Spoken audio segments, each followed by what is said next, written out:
Video games, as far as I'm concerned, are always better with giant robots.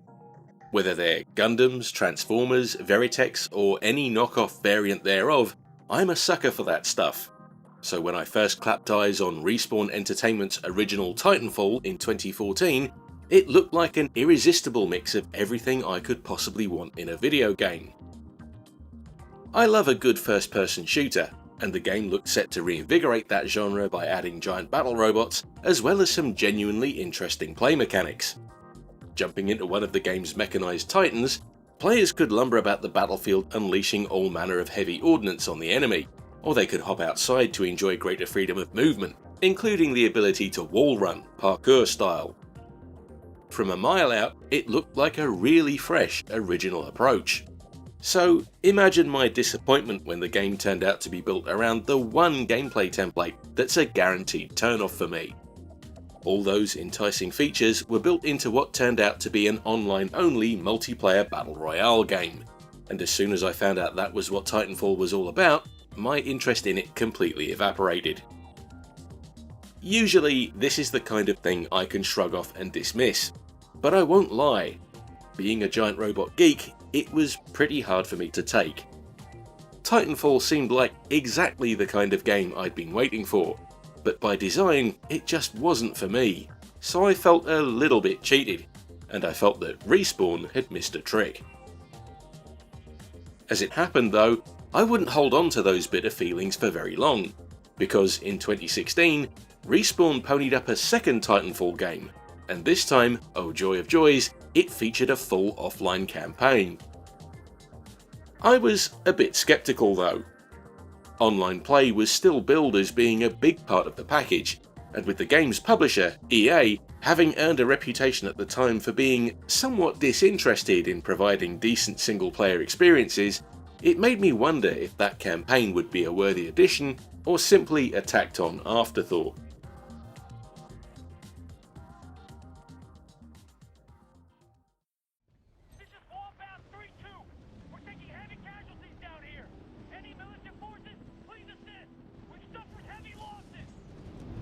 Fair warning before we go any further.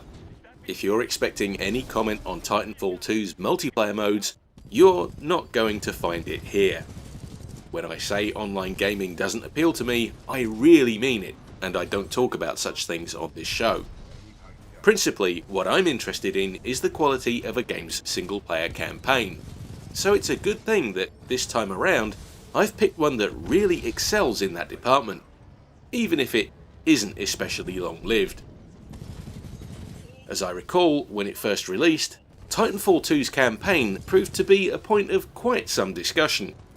It drew plenty of criticism for its short length, but also won a great deal of praise for its execution, and with good reason.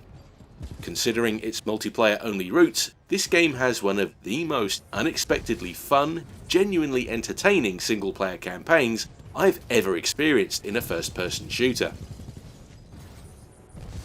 I play a lot of these kinds of games, and if you've watched my reviews of them, you'll know that one of the things I appreciate most about them is that, done right, they offer incredible scope for immersive storytelling.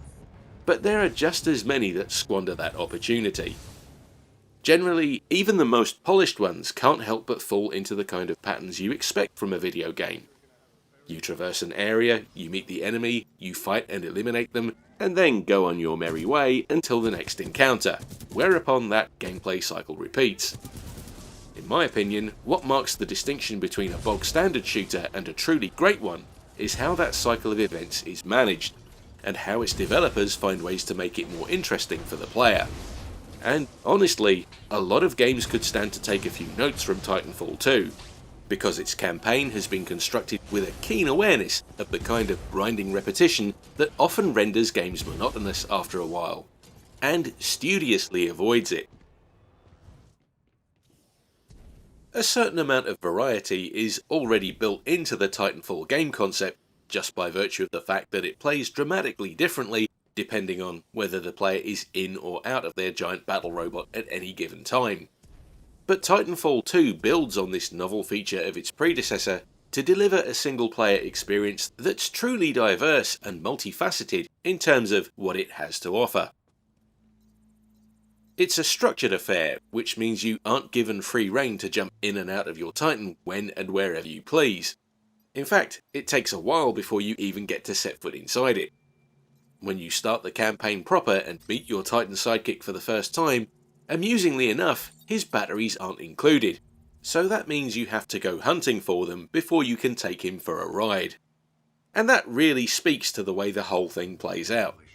Narrative context and the lay of the land often dictate how you have to proceed, so you should be prepared to spend as much time outside your Titan as you will in the pilot's seat. That might not seem too exciting for folks attracted by the prospect of full-on, wall-to-wall giant robot mayhem, but Respawn haven't undercooked their concept here. Rest assured, there's no shortage of opportunities to get in the robot and cut loose. It's more a case that those moments of wanton carnage are carefully placed, like so much in the game, so as not to fatigue the player with overuse. The variety in its gameplay really is Titanfall 2's greatest strength, and it's amazing how well its core concepts are used to deliver the kind of interactive blockbuster experience I often bang on about when I review first-person shooters. What really makes it work is that, at any point in the game, you're never doing exactly the same thing as you were 10 minutes ago.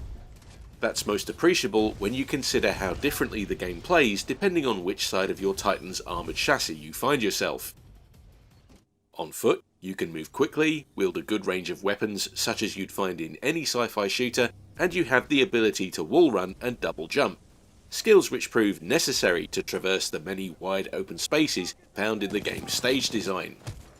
There's also a cloaking device that you can use for a short duration to avoid the enemy, which proves useful when you're caught in a crossfire and need to beat a hasty retreat.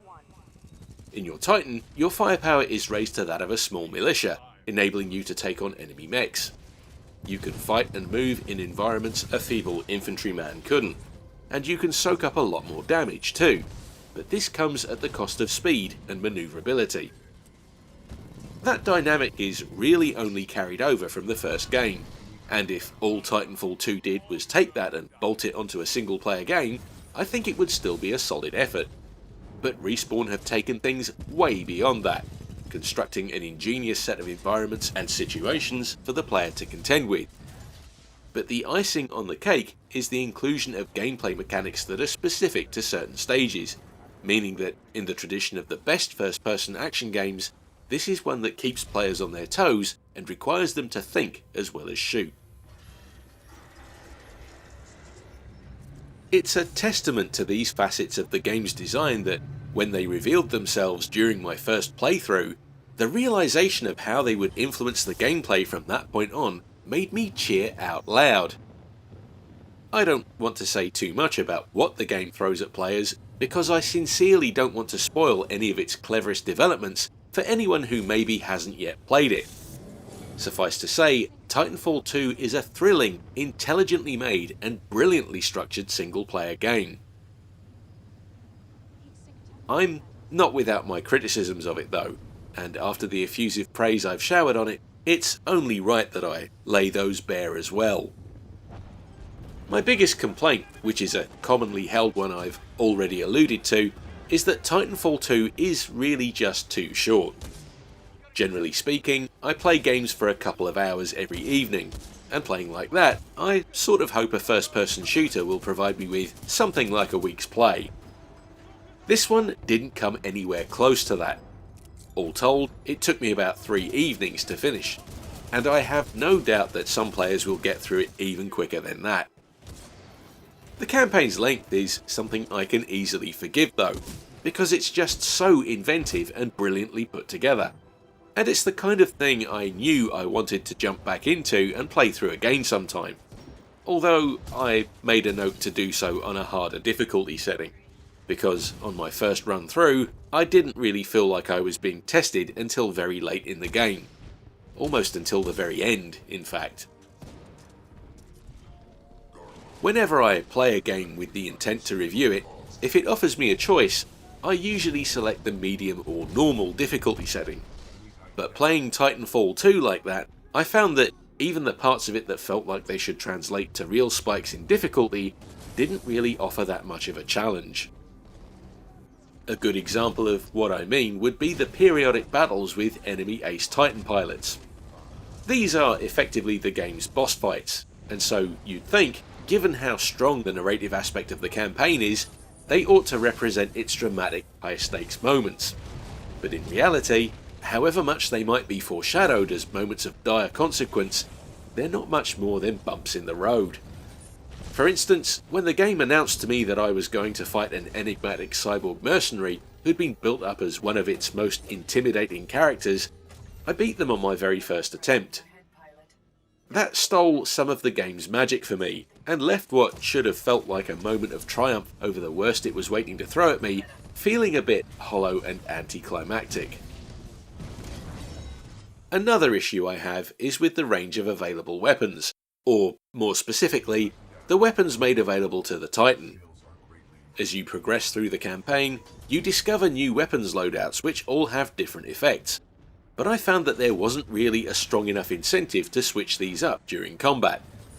For the majority of the campaign, I think I stuck with one or two of the weapon sets I picked up, just because I was most comfortable with them and I got into a flow of killing things rather efficiently with them.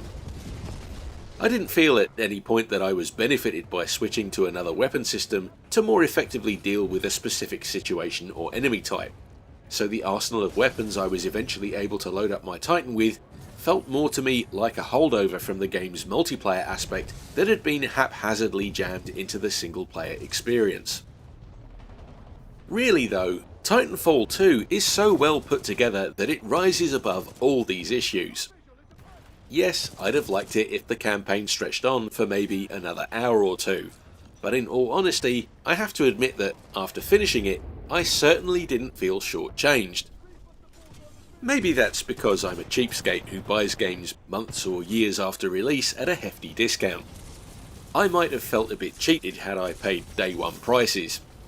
All I can tell you is that it left me feeling satisfied and thoroughly entertained.